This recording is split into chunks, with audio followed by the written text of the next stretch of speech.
मेरी सभी प्यारी बहनों को हरियाली तीज की हार्दिक शुभकामनाएं। आज की वीडियो में मैं आपके साथ शेयर करूंगी हरियाली तीज की पूजा की सरल विधि। तो जैसा कि आप जानती हैं कि हरियाली तीज जो है श्रावण मास की शुक्ल पक्ष की तृतीया तिथि को मनाई जाती है। इस दिन का बहुत ही महत्व होता है क्योंकि इस दिन जो है शिव पार्वती जी एक दूसरे से मिले थे, चारों तरफ हरियाली छाई हुई थी, इसीलिए इस दिन हरियाली तीज मनाया जाता है।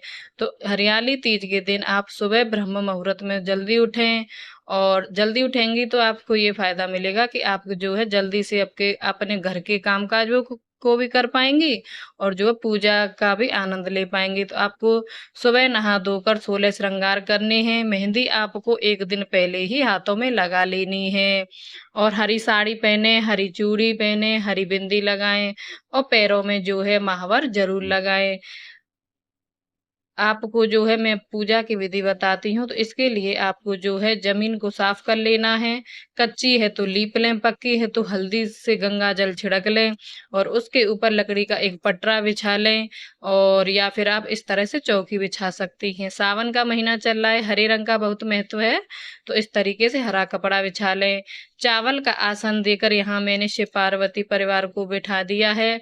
आपके पास पार्वती परिवार की फोटो ना हो तो इस तरह से आप पार्थिव शिवलिंग के पूजन का बहुत महत्व होता है, तो पार्थिव शिवलिंग परिवार बना लें।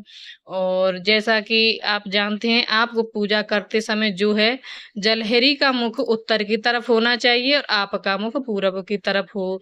इस तरह का आपको विशेष ध्यान रखना है। तो सबसे पहले यहाँ हमने दीपक जला लिया है, उसके बाद जो है थोड़े से फूल और चावल लेके सबसे पहले संकल्प लेंगे। जो भी हमारे मन में मनोकामना है उसको हम संकल्प लेते समय शिव जी से बोल देंगे। उसके बाद जो है 4 बार जल से हमें स्नान कराना है, पहले गणेश भगवान को, फिर माँ पार्वती को, फिर शिवलिंग को। उसी तरीके से 4 बार आप दूध से भी स्नान कराएंगे। आप चाहें तो पंचामृत, दूध, दही, घी, शहद, शक्कर से भी पंचामृत अलग अलग स्नान करा सकते हैं, या एक साथ मिलाकर भी करा सकते हैं, और या फिर आप दूध से भी इसी तरीके से करा सकते हैं। फिर दूध से स्नान कराने के बाद फिर आपको जाल से भी स्नान कराना है। अब यहाँ मैं करा रही हूँ अष्टगंध चंदन से गंधोदक स्नान। इससे जो है महादेव बहुत ही प्रसन्न होते हैं। इससे आपको इस तरीके से कराना है। फिर यहाँ मैं जल से स्नान कराऊंगी। उसके बाद पार्थिव शिवलिंग को स्नान कराने के बाद फिर मैं जो है पार्वती परिवार की जो फोटो है उसको भी भाव रूप से 4 बार फूल से जल छिड़क कर जो है स्नान कराऊंगी। और थोड़ा सा जल 4 बार आपको जो है दीपक के पास भी छिड़कना है, क्योंकि जहां दीपक प्रज्वलित किया ना वहां सभी देवी देवता पूजा में उपस्थित हो जाते हैं। तो फिर आप जो है, अब मैं करूंगी कलावा रूपी वस्त्र अर्पण। सबसे पहले गणेश जी को, फिर माँ पार्वती को, फिर शिव जी भगवान को। आपको जो है जो हरियाली तीज की पूजा करें उस दिन विशेष रूप से शिवलिंग पर जो है जनेऊ अर्पित अर्पण करें, और माँ और गणेश भगवान पर भी आपको जो है जनेऊ अर्पण करना है। अब यहाँ मैं अष्टगंध चंदन से त्रिपुंड बनाऊंगी। आपको सावधानी बरतनी है, हल्के हाथों से ही पूजा करनी है, जिससे कि आपकी शिवलिंग खंडित ना हो, वरना आपको पूजा पाठ के फल की बजाय आपको पाप और लग जाएगा। तो इस बात का सावधानी से ध्यान रखें। आप चाहें तो शिवलिंग के ऊपर एक बेल पत्थर रख कर भी उसको भी चंदन कर सकती हैं, उसी पर से जो है जल चढ़ा सकती हैं। लेकिन यहाँ जो है बाबा की कृपा है, ऐसा कुछ नहीं हुआ है, सब अच्छा ही अच्छा हो रहा है। तो आप देख सकते हैं त्रिपुंड भी लगा दिया है, और जो है माँ पार्वती पर सिंदूर लगा दिया है, फोटो में भी लगा दूंगी, और जो है जो माँ पार्वती हैं शिवलिंग परिवार उनको भी लगा दूंगी। फिर यहाँ मैंने जो है थोड़े से काले तिल और चावल चढ़ाए हैं। आपकी जैसी जैसी मनोकामना है उसी हिसाब से जो है साबुत मूंग, उड़द, काली मिर्च, लौंग, कमलगट्टे वो है चढ़ा सकते हैं। तो फिर मैं यहाँ जो है इत्र लगाऊंगी। इत्र आप रुई की सहायता भी से लगा सकते हैं, डायरेक्ट उंगली से भी लगा सकते हैं। अब जो सबसे ज्यादा मेन चीज जरूरी होती है वो है शिव जी को बेलपत्र अर्पण करना। तो आपको बेलपत्र पर ओम लिख सकते हैं, राम लिख सकते हैं। इस तरीके से थोड़े से चावल जरूर रखें, और शिवलिंग पर जो है उल्टा अर्पित करना है। जैसे छाया करते हैं ना, उसी तरीके से आपको उल्टा बेलपत्र शिवलिंग पर अर्पण करना है। और जो बेलपत्र की डंडी का भाग होता है, वह आप हमेशा जलहरी की मुख की ओर रखें। तो अब यहाँ मैं जो है अपराजिता के फूल अर्पण कर दूंगी। अपराजिता के फूल महादेव को बहुत पसंद है। आक के भी फूल मैंने अर्पण किए हैं। अब धतूरा अर्पण करूंगी। धतूरा अर्पण करते समय आप एक बात का ध्यान रखें कि धतूरे को यूं ही ना चढ़ाएं, या तो आप उससे हल्दी का लेप कर लें या फिर चंदन से भी लेप कर सकते हैं। फिर इसके बाद जो है आपको धतूरा चढ़ा दिया है। और आपके पास जो उपलब्ध हो, धतूरा, भांग, गुलाब, अबीर, चंदन, वो आप चढ़ा सकते हैं। और मैंने तो आपको सरल विधि बताई है, इससे जो है आपको पूजा करने में आसानी हो जाए।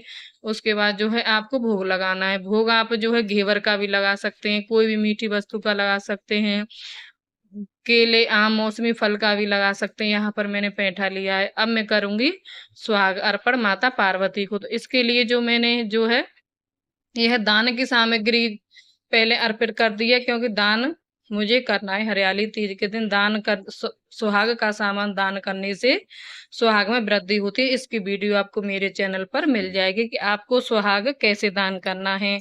और माता पार्वती के लिए जो है आप हरी चुनरी ला सकते हैं। मैंने यहाँ एक हरे कलर का जो है ब्लाउज का पीस ले लिया है। तो इस तरीके से मैं माँ को ओढ़ा दूंगी। और जो है अब फिर माँ को, अब मैं आपको बताती हूँ कि सिंदूर कैसे लगाया जाता है। उससे पहले जो है शिव पार्वती का कलावे से गठबंधन कर देना है। तो गठबंधन करने के बाद ही आपको जो है सिंदूर लगाना है। अब मैं आपको बताऊंगी सिंदूर कैसे लगाया जाता है और सुहाग कैसे माता से लिया जाता है। तो इस तरीके से माता को जो है आप 3 बार या 5 बार सिंदूर लगा सकते हैं। माता को सिंदूर लगाएं, मेहंदी लगाएं, चूड़ी पहनाएं, महावर लगाएं, हरे रंग की जो है माता को बिंदी लगाएं। तो जिससे माता को आप पूरे मन से जो है भाव से, पूरे मन से जो है आपको माता का श्रृंगार करना है, जिससे माता भी आपको सच्चे मन से अमर सुहाग का वरदान दे। फिर आपको जो है माता से सुहाग कैसे लेना है, या तो आप डायरेक्ट ले सकती हैं, नहीं तो जो है आप जो अपनी साड़ी का पल्लू है ना, उससे इस तरीके से 3 या 5 बार आपको माता से सुहाग लेना है और हाथ जोड़कर माता से प्रार्थना करनी है, हे माँ, मेरे सुहाग को अमरता का वरदान प्रदान करो। तो माता पार्वती इस महीने में जो है सुहाग की अमरता का वरदान सभी सुहागिनों को देती हैं। तो इस तरीके से आपको जो है सुहाग लेना है माता रानी से। अब जो है हम करेंगे आरती। आरती के लिए या तो आप घी का दीपक ले सकते हैं, और मैंने जो इसमें लिया है लौंग और कपूर से आरती करूंगी। तो सबसे पहले आप गणेश भगवान की आरती करें, शिव जी की आरती करें। इस तरीके से आप आरती कर सकते हैं। फिर जो है आपको ध्यान रखना है कि कहीं कपड़े में ना आग लग जाए। इस तरीके से जो सावधानी से पूजन करना है आपको। फिर उस जो कपूर और लौंग का धुआं है, आप इसको आरती करने के बाद, पूजा समाप्त होने के बाद जो है पूरे घर में घुमा सकते हैं, जिससे आपके घर में सकारात्मकता का वास हो। फिर थोड़ा सा जल हाथ में लेकर जो है 3 बार या 5 बार आपको पूजा करने के बाद जो है सभी चौकी के चारों तरफ घुमाकर जमीन पर छोड़ देना है। और दक्षिणा लेकर और हाथ में थोड़े से चावल लेकर जो है आपको प्रार्थना करनी है कि हे माँ पार्वती, हे शिव जी, मुझ पर जो पूजा में कमी रह गई हो उसके लिए मुझे क्षमा करें। इस तरीके से आपको क्षमा याचना करनी है। कहते हैं दक्षिणा चढ़ाने से जो आपकी पूजा में कोई कमी रह गई होगी, तो वो है जो है दक्षिणा चढ़ाने के बाद जो पूरी हो जाएगी। तो इस तरीके से आपको पूजा संपन्न करनी है। फिर आपको नमस्कार करना है, दंडवत माता को जो नमस्कार करते हैं उस तरीके से। फिर आसन के नीचे जल छोड़कर आपको इंद्राय शंकराय कहते हुए वहां से खड़े हो जाना है। और हाँ, खड़े होने से पहले जो है आपको विसर्जन का भाव मन में लेते हुए जो है थोड़े से चावल शिवलिंग पर छोड़ देने हैं। उसके बाद जो दीपक ठंडा हो जाने के बाद ही आपको विसर्जन करना है। विसर्जन की वीडियो जो है मैं आपको आगे मिल जाएगी, मैं डाल दूंगी, तो उसी तरीके से आपको विसर्जन करना है। दान कैसे करना है और क्या क्या सामग्री एकत्रित करनी है, इसकी वीडियो मैं पहले ही डाल चुकी हूँ।